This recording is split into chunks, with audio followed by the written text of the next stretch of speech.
Hi all கிட்டத்தட்ட நானும் எத்தனையோ வருஷமா மீஷோல இருந்து பொருள் வந்து ஆர்டர் போட்டு வாங்கிட்டு இருக்கேன். ஆனா இப்படி ஒரு பொருளை ரிசீவ் பண்ண நான் கொஞ்சம் கூட நினைச்சு கூட பார்த்ததே இல்லை. ஆனா இந்த ப்ராடக்ட் வாங்கலாமா வேணாமான்னு சொல்லி ஒரு 2 வருஷமா வந்து விஷ் லிஸ்ட்ல போட்டு தான் வச்சிருந்தேன். எனக்கே வந்து ப்ராடக்ட் மேல டவுட்ல தாங்க நான் ஒரு 2 வருஷமா அதை வந்து ஆர்டர் போடாமே வச்சிருந்தேன்.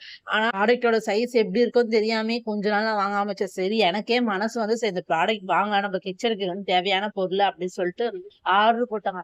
அது வரும்போது ரொம்ப ஆசையா இருந்தது. அது ஓப்பன் பண்ணும்போது கூட நான் ரொம்ப ஆசையா தான் ஓப்பன் பண்ணேன். ப்ராடக்ட் வந்துருச்சு அப்படின்னு சொல்லிட்டு ஒரு ஹேப்பியான மைண்ட்ல பாக்ஸையும் அன்பாக்ஸ் பண்ணிட்டு இருக்கேன். ஆனா ஓப்பன் பண்ணி பார்த்ததுக்கு அப்புறம் தாங்க எனக்கு மிகப்பெரிய ஷாக்கு.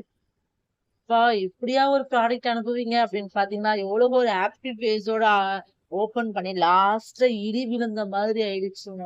எனக்கு ஒரு டவுட்டு. நம்ம காசு அனுப்புறோம். அவங்க பொருள் அனுப்புறாங்க.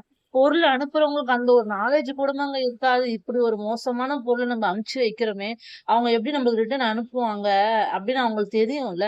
அந்த ஒரு நாலேட்ஜ் இல்லாமயே நம்மளுக்கு கொரியர் அனுப்பிச்சு விட்டு, அவங்களுக்கு கொரியர் சார்ஜ் வேற வேஸ்ட்டு. இப்ப நான் ரிட்டர்ன் அனுப்புவேன்.